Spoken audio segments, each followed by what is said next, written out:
Nesse painel, a gente vai buscar debater como que as startups de energia têm avançando e se desenvolvendo na colaboração estratégica nas empresas do setor, impulsionando e acelerando a cultura de inovação, agilidade e avanços tecnológicos. A gente conhece as startups do Energy Hub, então a gente trouxe elas aqui para falar com vocês. Eu vou passar a palavra para a Paula para ela explicar para vocês um pouquinho como funciona a Elect. Bom, pessoal, boa noite. Obrigada, Gabi. Obrigada ao Energy Hub. Eu sou a Paula, fundadora da Elect. A Elect é a primeira plataforma para comercialização de energia, tanto GD quanto Mercado Livre, totalmente transacional e digital. Então, a gente tem 2 produtos. O primeiro é o primeiro marketplace de energia limpa no Brasil, onde você entra, coloca alguns de seus dados e automaticamente tem acesso a todas as ofertas de desconto na conta de luz que estão na sua região. E o outro produto é ter uma plataforma que permita às grandes empresas oferecer para a sua própria base de clientes desconto na conta de luz também, numa espécie de white label, em que você pode criar a sua própria loja de energia. Bacana, Paula. Passar a palavra agora para o Victor Chaves para ele falar um pouquinho sobre a Rio Analytics. Você escuta? Sim. Sou o Victor, sou fundador da Rio. Mais um pouquinho? Assim? A Rio foi fundada em 2017. Nosso foco, a gente desenvolveu um software de manutenção preditiva, de predição de falha de equipamentos industriais. Hoje... Tem que trocar? Bem melhor. Melhorou um pouquinho. Então, a Rio é uma empresa de manutenção preditiva focada em predição de falha de equipamentos industriais. Hoje, a gente tem operações aqui no Rio, no Brasil, nos Estados Unidos e em Houston. Nosso foco é o mercado de energia, tanto onshore e offshore. E é um prazer estar aqui. O Mandarino, agora há pouco, a gente estava falando, né? A Rio, como a primeira integrante do Energy Hub, então é um grande prazer pioneira estar nesses eventos, e contem com a gente. É um prazer é nosso, Victor. E agora o Michel vai falar um pouco sobre a Forvant. Meu nome é Michel Sen, sou fundador da empresa Forvant. A Forvant é uma empresa de inteligência artificial que identifica ativos por imagem. Então, você pode capturar a imagem, um terceiro ou aquela outra empresa de energia elétrica capturando aquela imagem, nós vamos identificar qual é o objeto de interesse, qual é a anomalia existente naquele objeto e qual a localização que se encontra aquele objeto. Isso vai tudo para a nossa plataforma, analisado pela nossa rede neural para entregar esse tipo de relatório. Muito bacana, gente. São soluções super diferentes, mas que dentro do ecossistema do Hub a gente vê que complementa e faz a diferença para as nossas empresas mantenedoras. Afunilando um pouco o assunto, eu queria perguntar quais são os maiores desafios que vocês encontram para se conectarem com as empresas tradicionais e o que vocês fariam para solucionar esse desafio. Eu acho que estava falando, enfim, anteriormente aqui com o pessoal, essa conexão com empresas, grandes companhias, com startups, já virou moda. Como qualquer moda, tem muito ruído, né? Muita gente fazendo e muita ótimas iniciativas, mas a gente tem problemas crônicos de propriedade intelectual, projetos que têm que ser por desenvolvimento, ou projetos internos que são projetos externos, né? Projetos que deveriam ser feitos pelas grandes companhias, que são estratégicos, e acabam se perdendo em projetos com empresas de tecnologia como a nossa, né? Então, assim, acho que o desafio, acho que é isso, são grandes problemas de transparência, né? Do que a grande companhia espera e do que a startup pode oferecer. E a gente fazendo uma meia-culpa aqui, né? Eu acho que empresas de empreendedores brasileiros sempre têm a tendência de querer entregar tudo, bater no peito e falar, eu entrego. Mas o objetivo, na verdade, é fazer testes e pilotos do que já existe, né? Então, eu acho que existe um desafio de empresas como a nossa entenderem e só entrarem em projetos onde realmente a solução já existe, né? Não entrar para desenvolver uma solução em 3 meses, onde vai ter frustração dos dois lados, né? Eu acho que isso é um desafio, e a solução é se conectar com mediadores como o Energy Hub, né? Como a InnoScience, que fazem e trazem essa transparência operacional para esses programas. Isso, eu acho que a gente tem um case da Ambev, por exemplo, recentemente, eles botaram bem explícito, né, que é co-desenvolvimento, é um projeto de co-desenvolvimento. Então, isso é transparência, tanto para quem está contratando, para quem está oferecendo serviço, né? Eu acho que transparência, eu acho que é a chave para resolver esses problemas. Né? Eu acho que os grandes desafios que a gente tem nesse mercado é o que nos motivou a criar a Elect. Nós não somos uma empresa de energia, nós somos uma empresa de tecnologia dentro do setor de energia. E para a gente não tem muito um limite do que é e não é possível fazer, porque a gente não sabe como funciona. Então, acho que o grande barato é você poder desbravar esse mercado que é o de energia, que já existe desde sempre aqui no país, mas que trabalha com os moldes muito tradicionais. A gente está acostumado a ver, enfim, a mesma forma de trabalhar durante os últimos 30, 40 anos. E isso começou a mudar, permitindo que empresas como as nossas aqui aparecessem no meio do caminho. Então, acho que o grande desafio que a gente tem aqui é inovar dentro desse setor que trabalha da mesma forma há tantos anos. E é isso que motivou a Elect, a existência dela, que é trazer para os brasileiros a noção de que você pode consumir energia limpa, você pode escolher o seu gerador de energia e essa energia ela ainda é mais barata e não é golpe. Então, acho que esse é o grande barato, sabe? E como é que a gente tem passado, né, por esses desafios? A Elect é uma empresa que já existe há 1 ano e meio, ela já funciona, ela já opera em 11 estados no país, é uma empresa que fornece desconto na conta de luz com maior capilaridade nacional, você não vai encontrar energia em tantos estados e nenhuma outra. E talvez por sermos uma empresa de tecnologia, a gente está acostumada a quebrar porta, né, derrubar porta, sabe? E nada mais é fazer isso no setor de energia. E a forma como a gente conseguiu fazer foi parcerias, das mais diversas. É sempre sentar e explicar o nosso modelo de negócio, explicar que o nosso modelo de negócio é diferente das outras, por que é diferente, por que funciona, por que não é golpe, não é até pirâmide, a gente já teve que dizer que não era.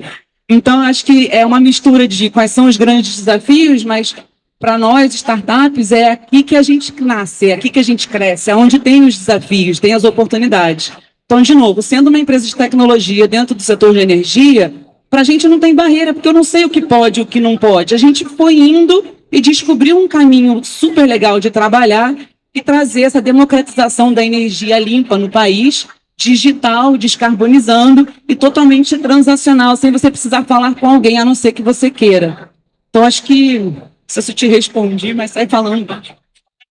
Não, respondeu muito, fala, é super bacana essa solução da Elect, principalmente agora que a gente está numa era muito digital, né? E como você falou, sem precisar falar com as pessoas, porque eu acho que atualmente a gente tem muita receio e uma certa preguiça, tipo, eu vou ter que falar com ciclano, com um telefonema e que eu não sei o quê.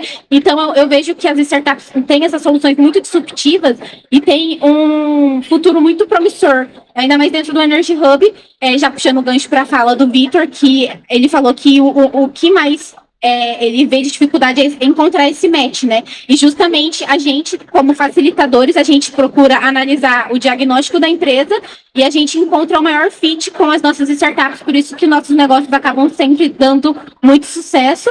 E também o case do Rio Innovation Week, que para vocês estarem aqui expondo, né, e buscando mais parcerias ainda, né?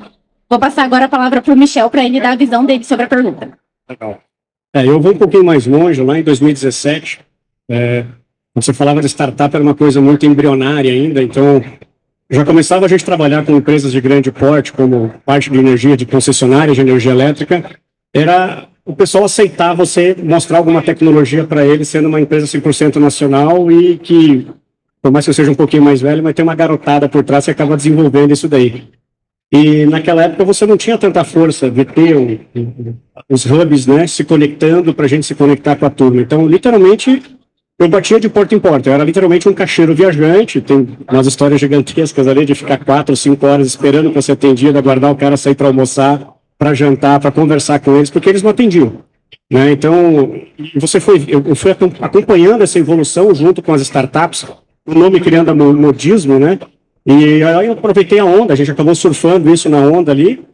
E eu lembro que, para eu entrar nessas empresas, eu tinha que fazer as provas de conceito gratuita, porque, primeiro, que não existia a tecnologia de visão computacional com os ativos de energia, né, com os equipamentos elétricos de energia, e eu, literalmente, eu corri uma grana no começo para capturar essas imagens, obviamente com segundas intenções, mas positivas para a minha empresa, que eram que, pelo menos, eu faço a prova de conceito gratuita, mas as imagens são minhas, eu treino e também ofereço para outras para poder ter essa rede neural treinada, né. Então, eu vejo assim, hoje, com o Energy Hub, com as conexões que você tem com esses eventos, dá uma diferença gigantesca, uma visibilidade absurda para a gente que tem uma startup, para mostrar realmente como aqui no Brasil nós somos competentes para a geração dessas tecnologias. Super, né? O Michel, ele carpiu para que a gente pudesse caminhar, né? De tão antigo que ele realmente estava nesse setor, e a gente sabe que a inovação ainda é um setor muito novo e que tem muitas empresas ainda que não tem nenhum setor, mas pelo menos tem alguma pessoa que já está começando a representar isso dentro delas, né? Super bacana. Indo para a nossa segunda pergunta, eu queria ver com vocês como as parcerias com startups podem acelerar o desenvolvimento de novos produtos ou soluções. Eu me refleti um pouco sobre essa pergunta e, na verdade, para a gente, para soluções de tecnologia como as nossas serem desenvolvidas, você precisa de dinheiro, pessoas e tempo. Quando eu digo tempo, foco, né? Então, as grandes companhias, muitas vezes, né, a maioria das vezes, tem recursos, tem dinheiro, mas não necessariamente tem as pessoas certas e nem o tempo e o foco necessário. Algumas delas têm até pessoas, né? Elas formam um time interessante. Então, empresas de óleo e gás têm um time de software para desenvolver soluções in-house. Então, ela tem recursos, tem pessoas, mas muitas vezes não tem tempo nem foco para uma determinada solução. Então, muitas vezes, essas grandes empresas acabam adquirindo empresas menores porque elas não têm tempo para esperar um ciclo de desenvolvimento, né? Então, eu diria que startups e grandes companhias elas têm muitas sinergias nessa tríade, né? Dinheiro, pessoas e tempo, que é o foco, né? Eu acho que isso é bem complementar e eu acho que é a tendência, né? Eu acho que grandes companhias buscando fora cada um desses pilares que complementem a jornada delas, né? Eu acho que, não é a primeira empresa que eu abro. Então, eu acho que isso já ajuda porque te traz uma sensação de calma, falsa, né? Mas, enfim, te traz uma sensação de que vai dar tudo certo.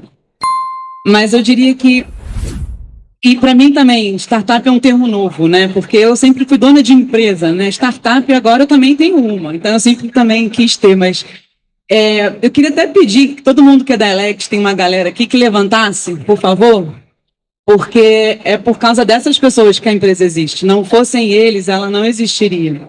Então, um dos grandes desafios que a gente tem quando monta uma startup é ter um bom time. E um bom time que bate pênalti, defende, vai lá, corre atrás, joga a bola, e esse é o time que faz isso. Não fossem essas pessoas, e aqui tem gente de vendas, de marketing, de produto, de tech, e não tem muito mais gente além desse pessoal que está aqui, não. Mas não fossem essas pessoas, a empresa não existiria. Então, o primeiro desafio é gente. E graças a Deus, a gente achou um time top performer. Segundo, fluxo de caixa. Eu acho que é isso que nos diferencia das grandes empresas. Aí, acho que cabe aos fundadores da empresa garantir que vai ficar tudo bem. E nem sempre fica, a gente sabe disso. E por isso que se aproximar das grandes empresas é uma sempre boa ideia. Porque ou você pode se associar a uma delas e aí ela te ajuda com a receita recorrente para garantir que você vai sobreviver, porque às vezes a ideia é ótima, o time é bom, mas não tem dinheiro. Às vezes você tem muito dinheiro e o time é muito ruim. Então essa combinação ela é complicada. Então a gente teve time, o fluxo de caixa a gente segurou, mas fazer as parcerias com as grandes empresas para eventualmente se fundir com uma delas, mas no nosso caso foi para criar um produto para elas. Então a gente criou um produto B2B2C, que é a nossa plataforma. Então, ao invés de nos associar a uma ou outra, a gente oferece numa espécie de Shopify, de energia no país. Então, você fica à disposição de montar a sua própria loja. Então, a forma de me associar às grandes empresas não foi me juntando a nenhuma delas, mas foi oferecendo a todas elas a possibilidade de criar, numa plataforma transacional e digital, suas próprias lojas. E com isso a gente garantiu visibilidade, gente, fluxo de caixa, que eu acho que... Aí coragem, né? Porque para fazer isso nesse país não precisa de muito, né? Tem que ter coragem e um pouco de Rivotril, talvez. Acho que é isso. Rivotril foi ótima, né? Vou na mesma linha aqui. Dinheiro realmente é muito importante, mas nada adianta se você não tem um bom comercial na ponta para poder vender e um excelente time para poder executar o que o cara que está na ponta querendo vender que nem um louco, né? Então, a gente passou por algumas experiências e uma delas foi justamente essa, a gente meter a cara, né, começar a pegar aquelas imagens, começar a comercializar, começar a produzir as redes neurais em cima disso. Se não fosse o time, se não fosse o meu pessoal de captura de imagens, se não fosse toda uma metodologia que a gente acabou criando em cima disso para ter a melhor take da imagem para a gente poder ter uma rede neural com uma acuracidade muito alta, de nada adiantar. Obviamente que para eu até um campo, para eu até fazer uma visita, precisava do dinheiro, né? Então eu vejo assim, essa tríade realmente é muito importante. E uma coisa que nos alavancou muito foi que na época não tinha esses hubs, como eu tinha comentado, mas tinha os processos de aceleração interno dessas próprias empresas, né? Eu acabei me inscrevendo em algumas delas, e nisso a gente se inscreveu na IDP Starts, lá, e a gente acabou alavancando, porque a gente acabou ganhando aquilo ali, eles publicaram a gente no Brasil inteiro, e depois fomos lá para Portugal, no Web Summit, apresentar, depois nós fomos lá para a China para verificar as tecnologias, aí na China eu vi que a gente não sabia nada, né, porque os caras lá são fora da casa, literalmente, e quando eu voltei para cá em novembro, o negócio bombou de uma maneira, assim, absurda, e assim, eu tinha que negar projetos, porque eu não tinha equipe e não conseguia contratar pessoas de equipe. Então, isso também é um planejamento que vocês têm que ter em mente do onde é que eu quero chegar, como que eu vou chegar, plano A, B e C. Coloca na mesa, planeja isso daí para não acontecer igual que aconteceu comigo, porque a hora que voltou, explodiu, eu falei, cara, eu vou ter que começar a negar projetos porque eu não tenho equipe para poder atender. Então, assim, essa tríade, né? O dinheiro, a equipe e você pegar e fazer um bom planejamento em cima disso. Eu acho super bacana, né, que vocês realmente têm essa visão parecida dessa base, que eu acho que é fundamental para ter. Mas eu, como uma pessoa que estou começando no mercado de trabalho atualmente, e eu já estou nessa área de inovação, eu vejo que para startups, é como a Paula falou, né, que é um produto que você acaba vendendo. Então, não é como uma empresa consolidada que você tem os passos a passos, né? Então, cada hora muda, é muito volátil. E eu acredito que também um ponto muito importante é a pessoa acreditar naquilo que ela está entregando, né? O seu time acreditar naquilo e faz um diferencial muito grande para o que você vai entregar para o seu cliente final, né? Eu acho que é acreditar, desculpa, eu falo muito, né? Se deixar. Pode falar. Eu acho que é acreditar e não ter certeza de nada. Exato.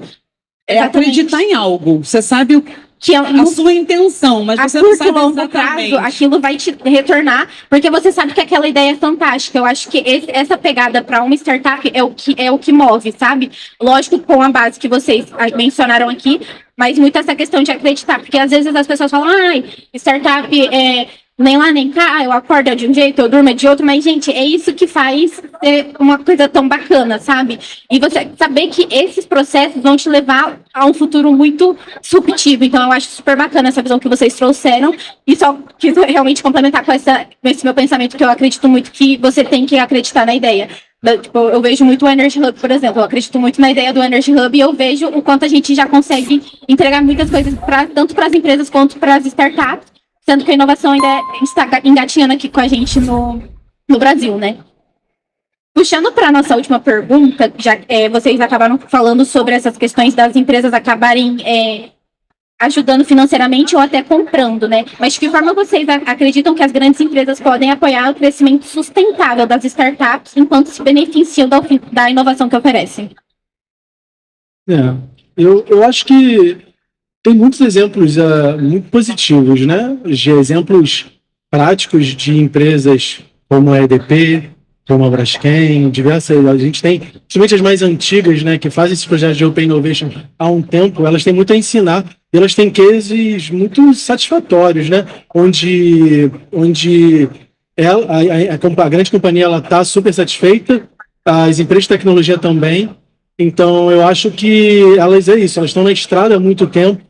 E o que eu vejo de diferente nelas é que elas estão ouvindo o ecossistema, né? Elas estão escutando atentamente. Então, diversas vezes já ouvi história de, cara, acabou o programa, rodada de feedback construtivo e exercendo, né, essas melhorias a cada ano, né? Normalmente fazem esses programas uma vez por ano e você vê a evolução das condições de contorno, dos parâmetros. Eu acho que basicamente é olhar para as empresas de tecnologia, ver o que elas têm para falar e olhar para dentro e ver como adaptar os programas de Open Innovation para esse ecossistema, que, cara, está mudando toda hora, né? Eu acho que um boom de 10 anos para cá, tudo mudou em termos de relação de grandes companhias com startups, né? Então, acho que basicamente é ouvir o ecossistema, o que ele está dizendo e se conseguir se adaptar rápido, né?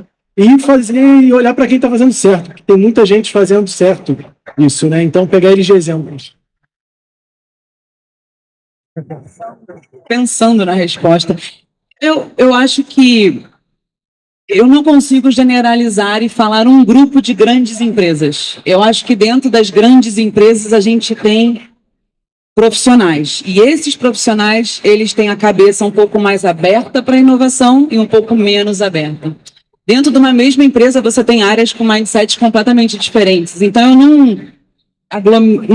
não juntaria todo mundo falando num grupo só de grandes empresas. Eu acho que o que facilita o trabalho da startup, quando a gente vai falar com as grandes empresas, é encontrar pessoas com a cabeça aberta para a inovação dentro dessas grandes empresas. E é claro que essas grandes empresas têm que ter favorecido que essas pessoas se criassem ali dentro.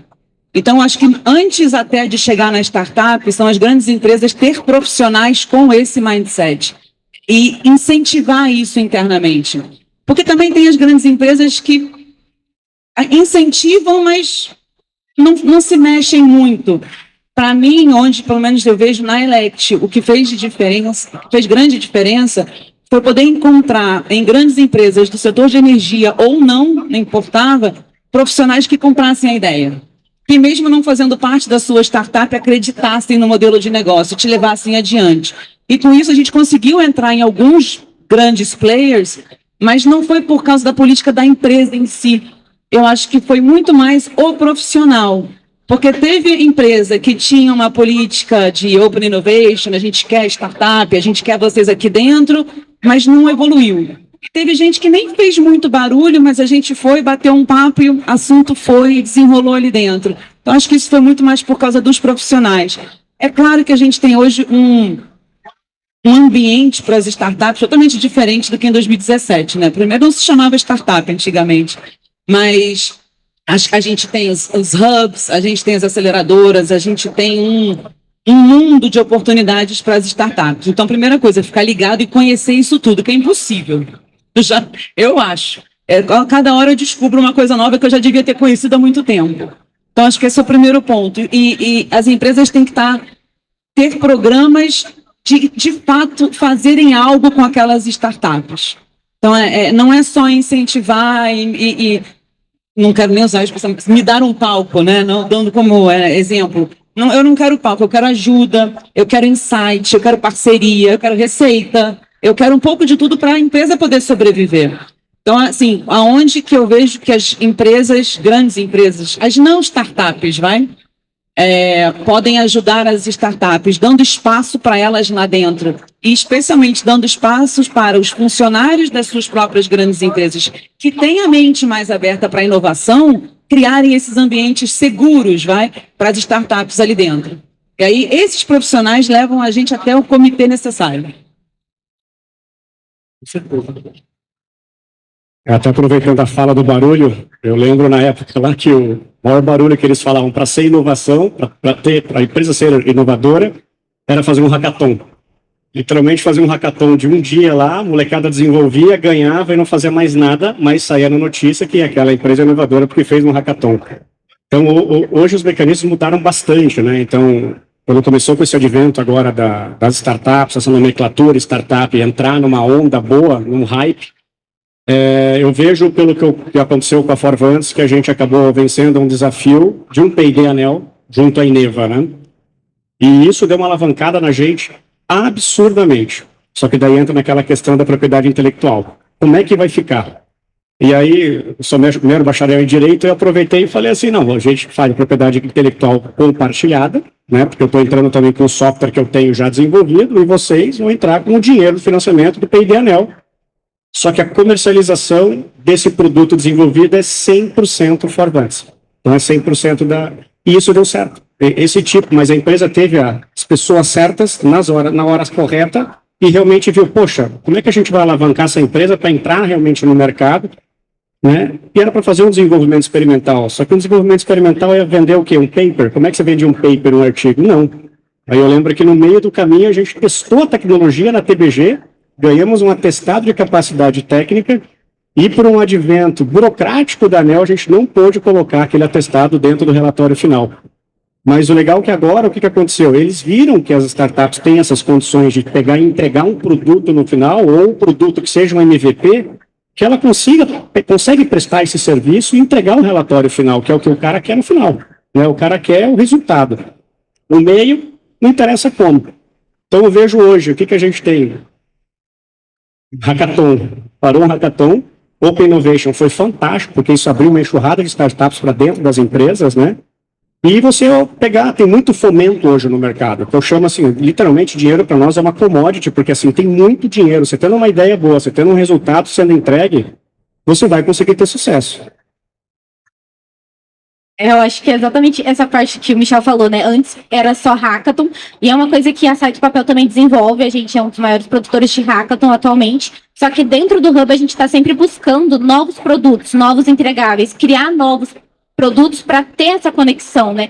A gente tem rodadas de negócios que a gente sempre busca realmente analisar a dor, analisar a startup e ter esse match. Então a gente tem que estar buscando também esse desenvolvimento de novos produtos, porque é igual o Michel falou, a gente faz um hackathon, mas também não é muito efetivo, porque às vezes não é um tema tão nichado assim, a ponto da empresa falar, não, que bacana, né? A gente vai continuar a fazer uma prova de conceito e trabalhar com a startup. Às vezes é uma coisa mais realmente para mídia, né? Um marketing que a empresa acaba fazendo. Mas adentrando dentro de ecossistemas, ela consegue realmente fomentar a conexão de negócios e até criar competitividade de mercado, né? Porque junto com as startups, elas conseguem uma aceleração muito disruptiva. Eu queria abrir para vocês, as perguntas aqui acabaram, eu queria abrir para vocês, se vocês querem complementar mais alguma coisa ou trazer algum outro ponto e visão que vocês gostariam de compartilhar. Eu acho que o ecossistema brasileiro está amadurecendo, está aumentando, e é isso, as iniciativas elas vão mudando, né, para cada nível de amadurecimento desse ecossistema entre grandes companhias e startups. E isso leva tempo. Você vê, se a gente pega e faz um depara com o ecossistema americano, né? Você precisa de tempo para as coisas acontecerem, empresas pequenas virarem médias e grandes e serem listadas, fazendo um IPO. Algumas semanas atrás, a gente viu uma notícia de uma empresa que fez o IPO na Bolsa de Valores americana e foi acelerada pela Y Combinator. E aí passou pelas redes sociais um e-mail de aceite dessa empresa no batch de aceleração da Y Combinator, que ela foi de última hora, foi aceita, mas é isso, foram 10, 15 anos de evolução, onde várias empresas não aconteceram como os fundadores esperavam, mas algumas aconteceram, né? Então, acho que dá tempo para o ecossistema, para as iniciativas que estão sendo feitas hoje, amadurecerem e darem resultados que a gente espera que deem. Então, é só fazer um deparo com o ecossistema americano, os resultados vão chegar e a gente está no caminho certo. Acho que esse evento, o Energy Hub, a gente está aqui, é uma demonstração disso, né? Eu acredito que a gente tem um exemplo muito forte na área de finanças, né? O Brasil é uma vitrine na área de finanças. A gente tem o Pix, por exemplo, que foi implementado agora nos Estados Unidos, né? Comparado aos Estados Unidos, o nosso sistema financeiro é uns 5, 10 anos mais avançado, né? Eu acho que a gente tem muito potencial também para trazer isso para outras áreas, como energia, porque dentro do nosso país, né? A gente também é a maior matriz energética limpa mundial, então agora com hidrogênio verde e afins, a gente tem muito potencial, eu acho, para ter essa réplica dentro do setor, né? Da vertente. Acho que até fazer uma ponte com o que você falou, o setor de energia está passando agora, ou melhor, começou há poucos anos, as mudanças que o setor financeiro teve em 2010, em que o mercado abriu. Você tinha lá antigamente 3, 4 grandes bancos, você tinha que ir na agência, você tinha que preencher vários documentos, cartório, 7 vias, era assim, a gente estava acostumado com isso e estava tudo bem, até o dia que não estava mais. E eu acho que a mesma coisa está acontecendo com a energia. Quer dizer, acho não, tenho certeza. A mesma coisa está acontecendo com a energia. Há 2 anos a gente nem tinha ouvido falar. Eu até abri Elect também não tinha ouvido falar. Tá? Então, quando eu descobri essa oportunidade, eu até falei, não é possível que ninguém tenha feito isso. Então, acho que a gente está abrindo o mercado de energia e, ao estar no começo dessa onda, tem muita oportunidade. Ao mesmo tempo, tem muita coisa torta crescendo por aí. Então, acho que dar um tempo para ver como é que fica o mercado, mas que ele vai abrir, ele vai. Cada vez mais consumidores vão poder escolher de onde consomem energia. A energia limpa no Brasil, ela é mais barata e não é golpe, tá? E cada vez mais a gente vai ter acesso a essa informação, acesso a plataformas ou a meios de contratar essa energia mais barata com confiança. E a gente tem que estar atento ao que mais vai vir por aí, porque isso já começou. Agora a gente tem certificados de energia limpa, tem hidrogênio, eu não sou de energia, tá? Então tem um bando de termo aí que eu nem conheço, mas que estão vindo e que a gente tem possibilidade de facilitar acesso a todos nós, a todas essas soluções que existem e que começam às vezes fora do país, mas que outras vezes não. Outras vezes começam aqui e a gente tem que dar o valor a isso sim. Então a gente tem muita oportunidade de passar por essa mudança que o setor financeiro passou, começando em 2010, a gente começar a fazer isso agora em energia, e do mesmo jeito que surgiram zilhões de fintechs, cada uma com seu propósito, por que não surgirem zilhões de energy techs, cada uma com seu propósito, para que a gente possa, e aí sim, né, democratizar o acesso à energia, digitalizar esse acesso e descarbonizar. Porque seja isso através de incentivo de governo, através de qualquer outro tipo de incentivo, isso não é um talvez, isso é uma certeza. A gente tem que limpar a energia. Então, se a gente tem energia limpa para comprar, é só a gente saber que pode. Então, a gente tem muita oportunidade, que é a mesma coisa, eu não preciso mais ir no bancão, eu não preciso mais ir na agência. Agora eu posso, num clique, contratar energia limpa e, por incrível que pareça, mais barata. Isso é só um exemplo de uma inovação que a gente fez no setor de energia. E todas as outras startups que a gente tem aqui, modelos dos mais diversos, a gente para olhar, né, para ver se tem algum concorrente. A gente sempre faz isso, não é verdade? Admite, é verdade. Então, a gente para olhar, para sempre ver se tem algum concorrente. Não tem. Tem complementar.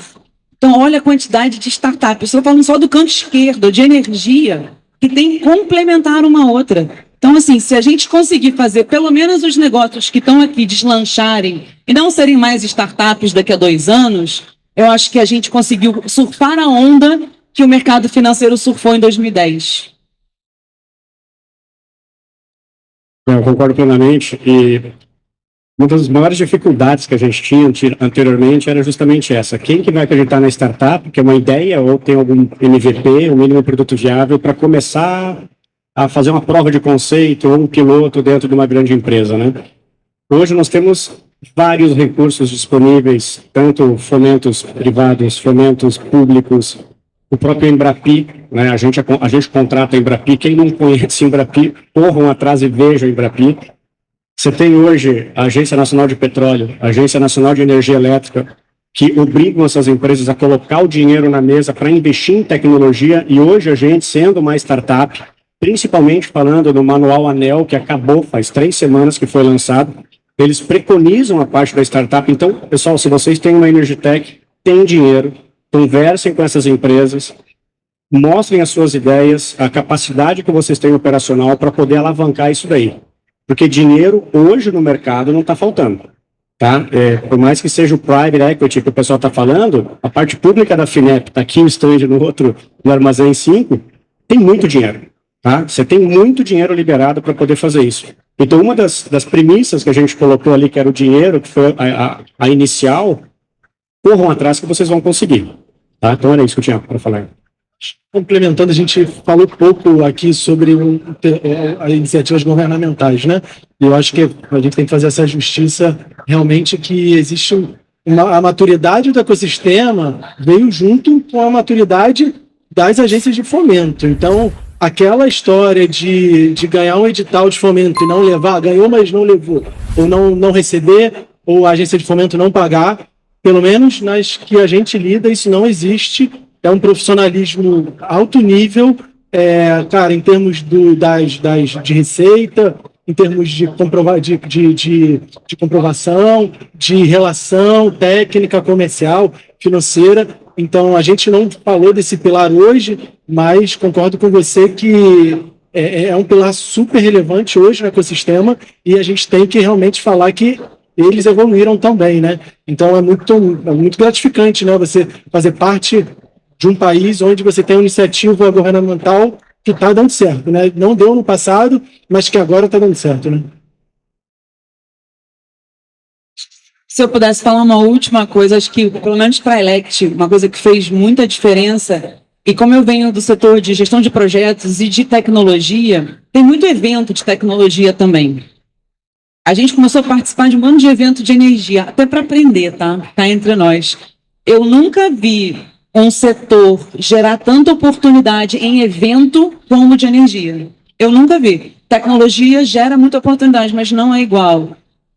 Você estar presente nos eventos de energia, o Energy Hub é sensacional. A gente esteve lá no Vibra Ventures também com vocês foi excelente para a gente também.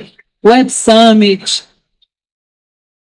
Cara, até Mulheres da Energia, um evento que incrivelmente é gigantesco, tem 1000 pessoas participando. Então, estar presente nesses eventos nos abriu muitas portas, mais até do que as grandes empresas. Eu diria que a gente chegou nas grandes empresas nesses eventos. Então, os eventos de energia são diferentes. Acho que estou puxando a sardinha não, mas é verdade. De fato, existe esse ecossistema tentando um ajudar o outro. Isso é muito legal. Eu acho que a inovação a gente vê, pelo menos no Brasil, eu acho que no setor de energia ela é mais presente, eu acho que num nível muito mais avançado do que em outros vertentes, né? Porque a gente vê que tem todos os eventos que você citou, Rio Oil and Gas, então a gente sempre está buscando, sempre está fomentando, porque a gente sabe que quanto mais gente pensando, melhor, mais geram negócios, mais gera oportunidade para tudo, né? Pessoal, eu queria agradecer vocês pelo esse painel, foi muito enriquecedor trazer vocês depois para esse debate. O painel foi gravado, a gente vai disponibilizar ele nas mídias sociais da Sai do Papel. Vocês querem agradecer, fazer alguma finalização? Não? Então é isso, gente. Muito obrigada, plateia, por estar aqui com a gente. E é isso.